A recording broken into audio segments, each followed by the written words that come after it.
You're listening to Convenience Matters, brought to you by NACS. Whether it's for food, fuel, drinks, or snacks, about half of the U.S. population shops at a convenience store every day. We'll talk about what we see at stores and what the future may hold for our industry. There's no question that the pandemic has placed a new premium on safety, and that's led to a rapid embrace of new convenience related to payments. Cash is out, electronic payments are in, but are these safe payment options safe? We'll talk about it in today's episode. Minimizing interaction with people has been a big focus of the COVID pandemic. How do you minimize interactions to maintain your security, your safety? And that's led to new payment options. And oftentimes there are concerns about how safe those are.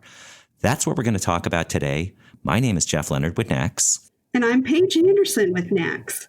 And today we have two security experts who you're going to enjoy listening to. First off, we have Danny Omiliak, who's a consultant with Capra and worked with the petroleum industry for a long time. We also have Casey Zenner, the director of enterprise sales with Count, who's also worked with the convenience industry. Thank you for being here, gentlemen. We're so excited to have you today. The first topic that I'd like to sort of bring up, and Jeff teed it up perfectly. When looking at technologies, particularly touchless, and really minimizing how consumers interact with our businesses without touching a lot of devices, the one thing that they do feel confident about is their own cell phone, their own mobile device. And so we've seen this huge consumer demand for mobile apps, and our businesses want to be able to offer that because consumers want them. But what a lot of folks don't realize is there's a lot that goes into developing those apps and making them safe for both the businesses and the consumers. So, gentlemen, to tee it off here, what should our retailers be thinking about? Yeah, Danny, I'll let you go first. Absolutely. Thanks, Paige. That's a great question. So, obviously COVID has accelerated the transition of many merchants to rolling out mobile apps. And what we've seen is not only has there been a trend of increase in digital sales across industries year over year, LexisNexis actually has estimated 42% growth during the pandemic of digital sales. But mobile fraud has increased by even more than that, 48% increase in fraud year over year in digital sales. So what we're seeing is these great experiences are being put out for consumers, which consumers enjoy. To your point, they're safe, they feel more secure. There's less interaction with people or terminals in a time when you're trying to find less interaction with people and terminals. But fraudsters are now flocking to these new mobile applications. And so what we see is there is a need to put in place succinct fraud controls when you roll out mobile applications, or if you have an existing one in market, to ensure that not only are the consumers protected from mobile fraud, but your businesses, right? Because it impacts merchants the most. Yeah, I would echo that. I mean, one of the biggest things that I've learned from the pandemic and how it's really, fast tracked this whole process of having merchants, whether it's in the petroleum space, whether it's in food delivery, whether it's in grocery delivery, it's really magnified the need to have the right blocking and tackling and risk mitigation in place to not only, like Danny said, not only protect their business, but also protect their users. Plus, at the same time, the beauty of this digital transformation, digital journey, is it allows these businesses to also better track and better market to their customer base, which I think is so key. Yes, we want to stop the bad. And that's something that at Count, we focus a lot on, is making sure that we have the right technology deployed to assist with what they're looking to do from a digital perspective, but also to help them better target customers so they can have better retention, better use cases, better products available for their particular customers, and just create that better brand loyalty. And, I know specifically working a lot with the Capra team, that's something you guys are focused on a lot as well, as driving demand into those mobile channels that are safe and secure. And Casey, I want to follow up with that because I think it's absolutely right talking about loyalty and brand and some of those issues. An app has your store name on it. So clearly it's if there's fraud, it is much more closely tied to your business. And even if it isn't your fault, it feels like your fault to the customer. So are there things that retailers need to look at as they build out these apps? Because I don't want to say it's happened overnight. Apps have been going on for a few years, but we had a coin circulation problem last year where it was difficult to find a quarter for change.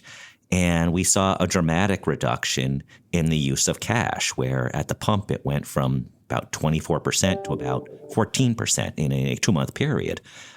So as this rapid rollout happens and you're almost reacting as much as you are being strategic, what are the strategic elements that you can either backfill or look at now as you roll out these apps?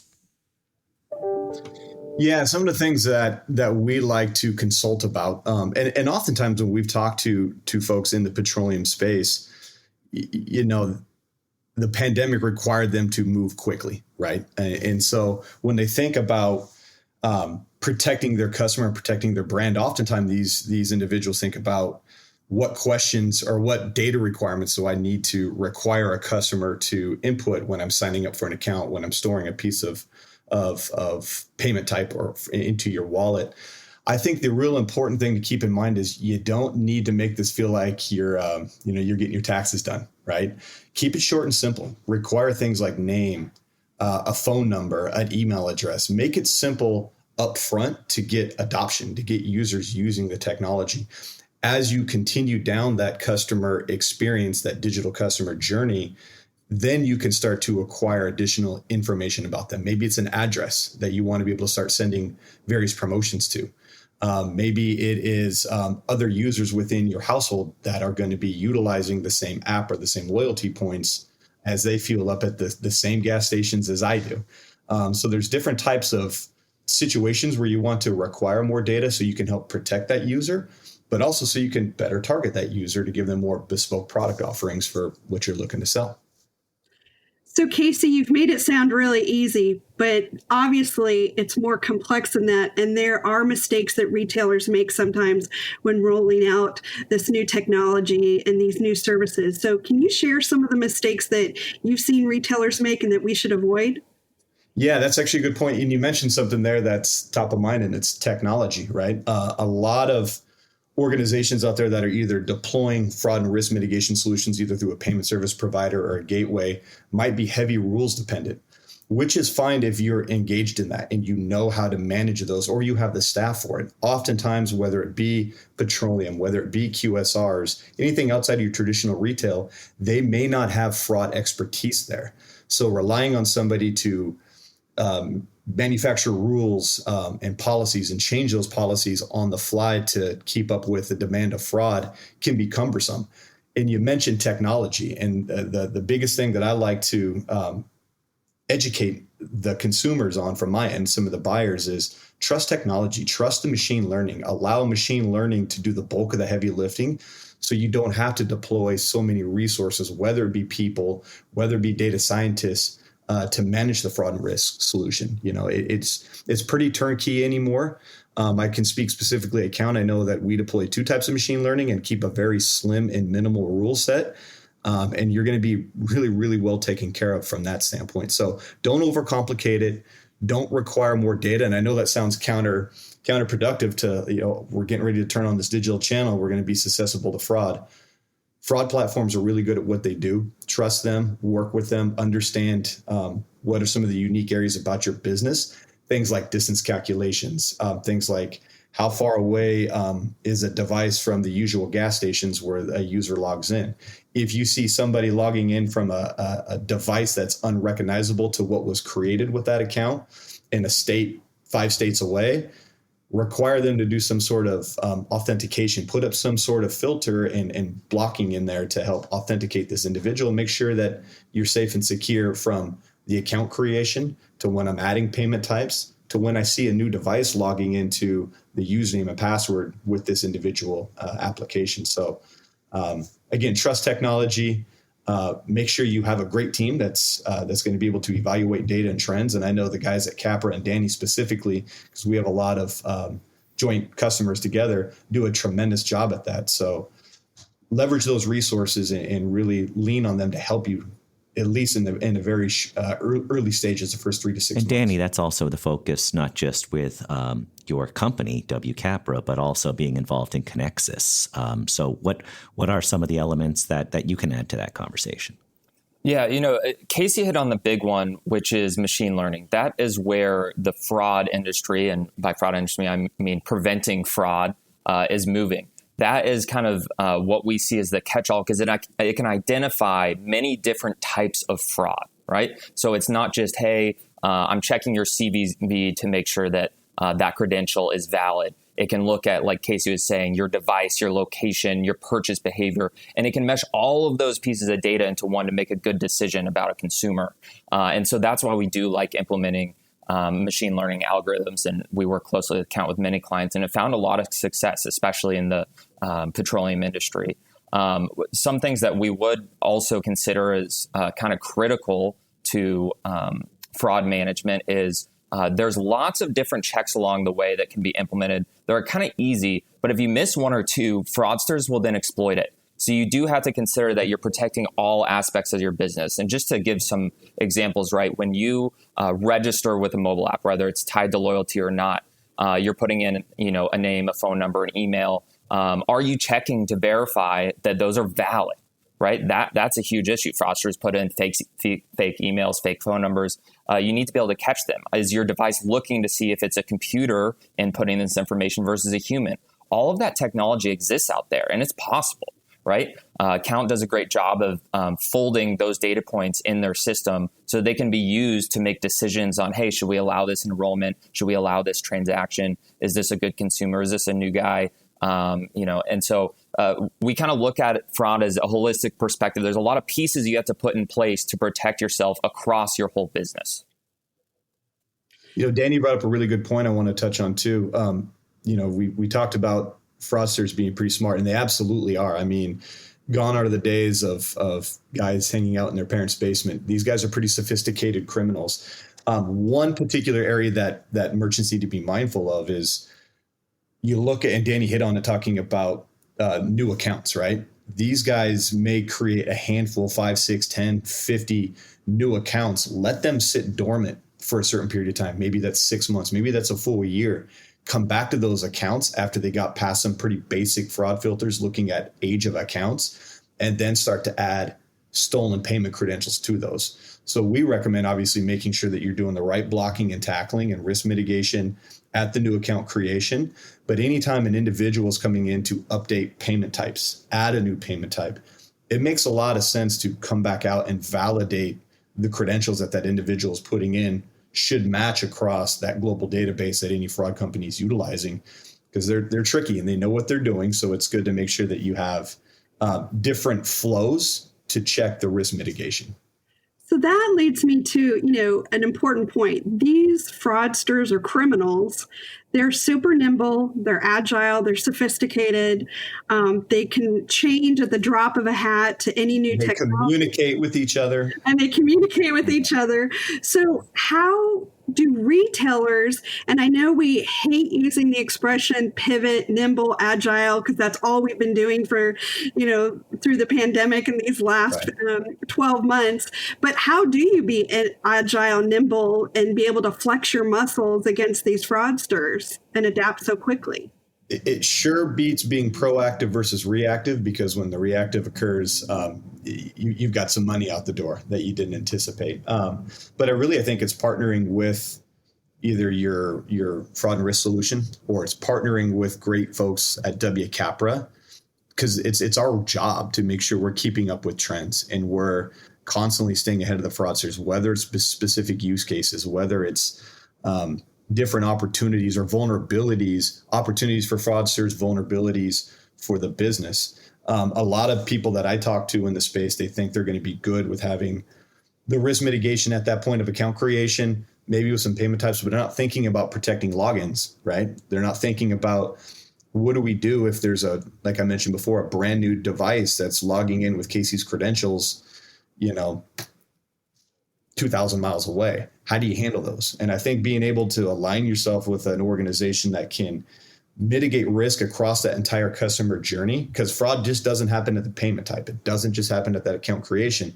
There's many vulnerabilities, and it actually leads us to good opportunity too when you think about if a merchant wants to deploy any sort of loyalty, right? If you want to allow for promotions, those, while they help for customer adoption and being able to retain your customers, it also opens you up to fraud. So the root to your question, Paige, I think it's just important to partner, to ask questions, to always be curious, and trust us and trust Danny and the team to make sure that that we're going to stay ahead of those trends and help you and be consultants. And so just to add on to Casey's comments, right?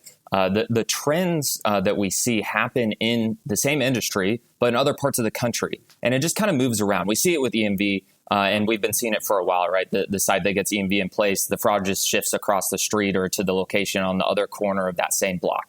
Fraudsters just move to find their weakest link.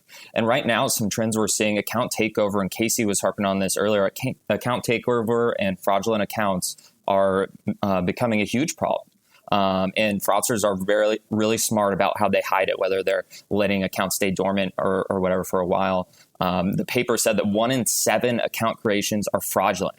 That's a crazy high number for new accounts that are fraudulent. And so keeping ahead and making sure that you're educated in the industry, listening to great podcasts like Convenience Matters to get those trends, and then deploy solutions, whether you're using a great fraud platform like Count or a rules-based system elsewhere, you do need to update those over time. And it takes resources, it takes knowledge, and it takes time. But the risk exposure of fraud is getting so large that it makes it worth to establish a good fraud team and fraud program.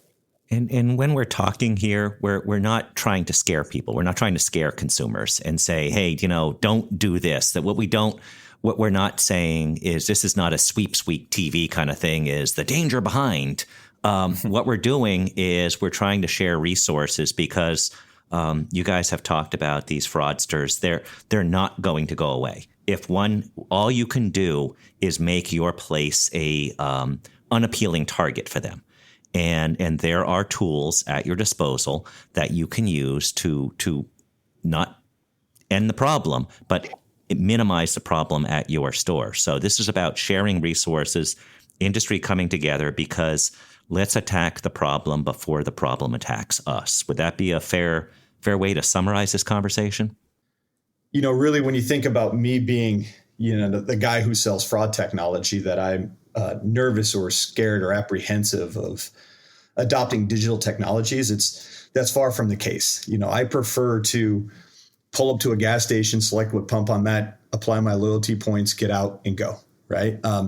No more having to punch in your information. Do I want a car wash? All the things, which are great, but I like being able to adopt these technologies, whether it's get my food delivered, filling up at the pump, you name it. So adopt these technologies as consumers because it's the way of the future. But Danny really hit on something about the account takeover side of the house. That's one of the biggest upward spikes in trends that we've seen at Count, mostly because fraudsters know that most organizations have really good fraud and risk mitigation solutions deployed at the payment event. So they're looking for different vulnerabilities and different opportunity to defraud you. So, which is why I mentioned, I think having a balanced approach across the entire customer journey and the right type of authentications, risk mitigation, I think is really critical to any organization. And the last point I wanted to add, and I keep adding points, but Danny mentioned how, and I love working with the Capra guys on this because I've seen it firsthand, how fraud can be pretty centralized into certain areas and regions, especially if you're a big petroleum shop that has stations all over the continental U.S. It's important to look at trends in certain hot pockets and certain hot markets. Where I live in Boise, Idaho, probably not a ton. Certain other problematic areas, you're going to see quite a bit of influctuation in fraud. So, and seeing the way that the Capra team really manages that on behalf of their customers it's pretty impressive. It's fun to watch. And we actually like to think about fraud as enablement of other technologies. So we see fraud as you need to have fraud controls in place so that your mobile app is safe for your business and for consumers. We don't see fraud as, hey, we should slow down moving to mobile apps. We think that digital adoption is fantastic. We want to get loyalty involved there. We want the digital consumer experience to be great. And we think fraud is just a piece that helps reach that. Because if the consumer ends up having fraudulent transactions made on their account, they had a bad experience. So we see fraud helping improve the customer experience and helping new merchants deploy solutions in mobile apps because they have the right fraud controls in place and they feel safe to do so. If fraud runs rampant and there's no controls in place in the industry, no one's going to roll out new technology and test these new things. So we really see fraud as an enablement of these great consumer experiences that we're seeing today, whether it be curbside, buy online, pick up in store, these new delivery services are out there. Those are all great. And fraud is just one mechanism to help get that off the ground. Yeah, and we're not going to put the genie back in the bottle. I think the last year has shown us that people are more likely to continue to use digital payments. They joke about me as Mr. Cash. I start getting nervous twitches when I have less than $100 in my wallet. I don't know if I've spent $100 in the last 3 months out of my wallet. Everything is digital now. And I think you're seeing that with the younger generation. You're seeing that with everyone looking at convenience. So it's the new Willie Sutton supposedly said, why do you rob banks? He says that's where the money is. Supposedly, I don't know if he actually said that. But what we're talking about now with fraudsters is that's where the money is. It's in these digital transactions, and that's where we really need to pay attention. Yeah, I couldn't agree more. And I think you keep all that money in your wallet, Jeff, mostly because you want your kids to take it. So yeah, I'm like Al Bundy. I come by and even the cat comes and takes a 20 out of me. But no, you're exactly right. And the one thing I really want to hit home is, yes, it's great to have the right blocking and tackling in place. But what a great way for customers to better interact, better target, better segment, create more bespoke offerings for their customers than in a digital experience. Being able to store a wallet, being able to leverage loyalty and rewards that you've accumulated. That's the type of interaction your customers want to have with you. And if fraud's a necessary evil, it's a piece to it. But if you do the right work to make sure that you have the right steps in place, you're going to be fine. And you're going to really see a dramatic increase in adoption, in revenue. And the other key to make sure that you're focused on as well at the merchant level is, yes, it's great to block bad guys, but don't do it on behalf of your good customers. Making sure you're monitoring things like false positives is really key. The last thing you want is when it's somebody like maybe it's my parents in their 60s who are just turning into digital because of the pandemic. You do not want them to be declined because you don't have good data on them. You don't understand what their buying behavior is. Great technologies provided at Capra, provided account, are going to be able to know these individuals because we've seen them across our digital footprint. So making sure we can retain and capture those new account creations, let them store their payments and protect them along the way, I think is key. So we've talked, in wrapping up, we've talked a bit about fraudsters. And I know that's the term. Almost feels like we need a brand reinvention of that because it feels like they're fun, like Ken Kesey and the Merry Fraudsters or something like that. But for those of people listening who aren't familiar with the term fraudsters, what's the best way to define it? It's basically they're digital criminals, right? Absolutely. Yep. Digital criminals. Yep. Go ahead, Dan. Digital criminals is a perfect description. These are organized, sophisticated fraud rings that leverage the same technology we are using to protect transactions to attack them. They are very smart. It's not people that's just stealing the physical credit card and going swiping it. They're manufacturing cards. They're going onto the dark web and purchasing credit card numbers, loyalty accounts, gift cards, reselling them, moving them around, everything you could think of. And the problem is I can't even explain every tactic that they use because I'm sure there's some out there that we haven't discovered yet. They're constantly evolving to find the new gap in our solutions. And that's why monitoring fraud on a constant basis is important. They're always evolving and they are very, very smart individuals. So, Jeff, it's clear we should be embracing innovation and new technologies, but be smart about it and be proactive in keeping our consumers and businesses safe. That's the message I'm hearing. That's what I'm hearing too. Any final takeaways from you, Casey or Danny, just for our listeners about what one thing, if they're not doing it now, and it can be repeating something, if they're not doing it now, they need to start doing? Trust data, trust your partners, leverage the data that your partners can provide back to you, and make sure that since there is multiple touch points with your consumers in this space, in the digital transformation space, make sure you have the right deployment model in each one of those areas to help you mitigate risk and protect your customers. I would absolutely echo everything Casey said.